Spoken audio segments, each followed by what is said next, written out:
बिस्मिल्लाहिर्रहमानिर्रहीम। अस्सलामुअलैकुम मुअज़्ज़ज़ नाज़रीन, हमारी आज की वीडियो का मौजू पाकिस्तान के तीसरे गवर्नर जनरल मलक गुलाम मोहम्मद हैं।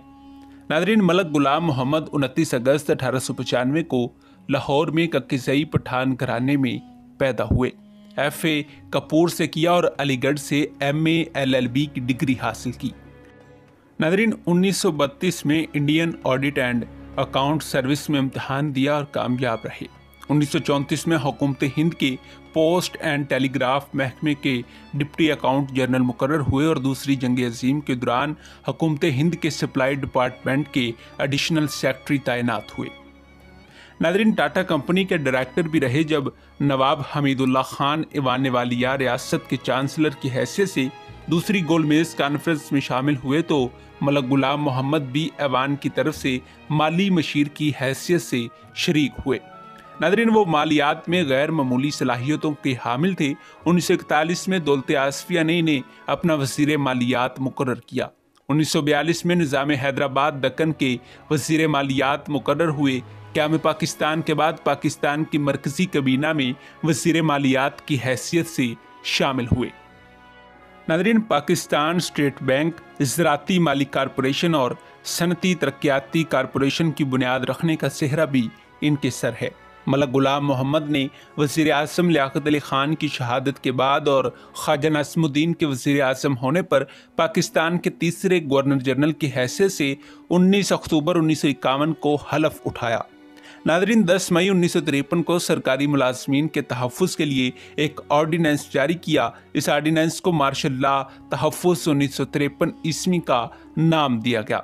नाज़रीन, 9 मई 1953 ईस्वी से लाहौर में नाफिजुल अमल हुआ। ऑर्डिनेंस में कहा गया था कि ऐसे किसी भी सरकारी मुलाजिम के खिलाफ जिसने मार्शल लॉ के दौरान में अमन अमान की बहाली के लिए कोई हुक्म दिया हो या कोई इकदाम किया हो या इसकी तरफ से कोई हुक्म दिया गया हो या कदम उठाया गया हो या मार्शल लॉ हुक्काम के अहकाम या कवायदो ज़वाबित से या हदायत पर अमल कराने के लिए कोई कदम उठाया हो या हुक्म दिया हो, किसी अदालत में यह मुकदमा नहीं चलाया जा सकता। ये कानूनी चारा जोई नहीं हो सकती। नाज़रीन, इस आर्डिनेंस के तहत मार्शल लॉ के इलाके में किसी ऐसी जायदाद के मुतालिक जिसे मार्शल लॉ के तहत कार्रवाई के दौरान में ज़ब्त किया गया हो या नुकसान पहुंचाया गया हो या कब्ज़ा किया गया हो या मुनहदम किया गया हो, किसी अदालत में रिकॉर्ड नहीं रखा जाएगा।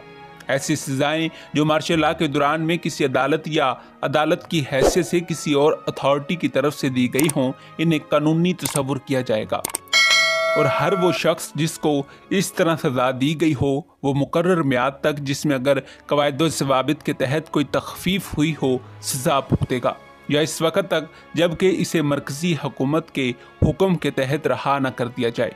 ज़ाब्ता फ़ौजदारी 1898 ईस्वी के तहत 29वें बाब की दफ़ात का इनमें से किसी सज़ा या नज़रबंदी पर इतलाक़ नहीं होगा। ऐसी सज़ाएँ भी कानूनी तस्वुर होंगी जो मार्शल लॉ के दौरान दी गई हों, ख्वाह सज़ा देने वाली अदालत या अथॉरिटी ने अपनी तमाम कार्रवाई या इसका कुछ हिस्सा मार्शल लॉ इलाके के बाहर सर अंजाम दिया हो, ख्वाह मुजरम ने जुर्म या जुर्म के कुछ हिस्से का जिससे इसके ख़िलाफ़ कार्रवाई की गई हो और इसे सज़ा दी गई हो का अर्तकाब मार्शल लॉ के नफाज से पहले किया हो।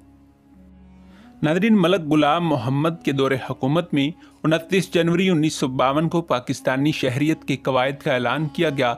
12 अप्रैल 1952 को किल्लात, मिकरान, लसबेला और खर्रान की रियासतों की यूनियन का अमल क़याम में आया। नाज़रीन, मई 1952 में रूस और पाकिस्तान के दरमियान रेडियो और टेलीफोन का राब्ता कायम हुआ। जून 1952 ईस्वी में पाकिस्तान हंगरी के मबैन तजारती और पाकिस्तान बर्मा के दरमियान दोस्ती का मुआहदा हुआ। जुलाई 1952 में पाकिस्तान चीको स्लोवाकिया के दरमियान तजारती और पाकिस्तान हॉलैंड के दरमियान फ़साई मुआहदे तश्कील पाए। नाज़रीन, 12 अगस्त 1952 को पाकिस्तान भारत के दरमियान तजारती मुआहदा तय पाया। 22 अगस्त 1952 को कराची और ढाका के दरमियान तार और टेलीफोन का राब्ता कायम हुआ। नाज़रीन, 27 सितंबर 1952 को पाकिस्तान बहरिया के लिए डॉक हार्ट का 12 अक्टूबर 1952 को हरिपुरी टेलीफोन फैक्ट्री और 5 जनवरी 1954 को टंडोजाम में जरी कॉलेज और तहकीकाती इंस्टीट्यूट, 6 जनवरी 1952 को लियाकत मेडिकल कॉलेज हैदराबाद और 2 मई 1954 को खैबर मेडिकल कॉलेज पेशावर की संगे बुनियाद रखी गई। नाज़रीन, 6 मई 1956 को अकाउंट्स की पाकिस्तान कौंसिल का क़याम अमल में आया। 17 अगस्त 1954 को पाकिस्तान का कौमी तराना शाये हुआ। नाज़रीन, असम्बली ने तौसीक शुदा शोबों को अहाते तहरीर में लाने के लिए एक मसूदा कमेटी तश्कील दी। इस मकसद के लिए आलमी शोहरत के हामिल आइनी माहिर सर आइवर की खिदमात भी हासिल की गई। नाज़रीन, अभी ये काम जारी था कि 24 अक्टूबर 1954 को एक हुक्मनामे के जरिए मुल्क भर में एमरजेंसी नाफिज करके असम्बली तोड़ने का ऐलान कर दिया गया। असम्बली के स्पीकर मौलवी तमीज़ुद्दीन मरहूम ने गवर्नर जनरल के असम्बली तोड़ने के इकदाम के खिलाफ मुकदमा दायर किया।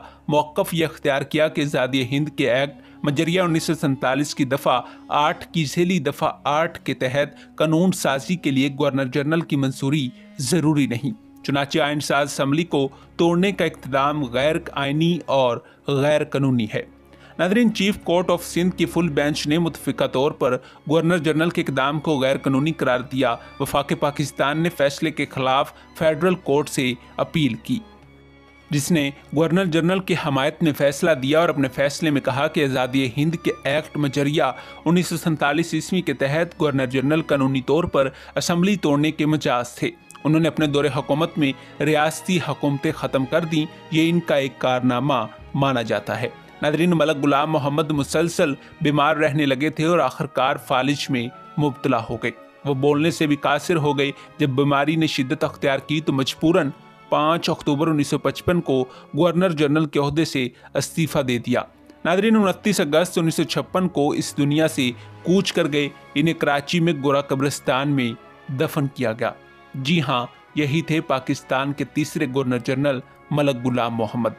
नाज़रीन, उम्मीद है कि आपको तारीख़ पाकिस्तान की तमाम इक़्तिसाद पसंद आई होगी। मिलते हैं एक ऐसे ही नई किस्त के साथ, तब तक दीजिए इजाज़त। खुदा हाफिज़।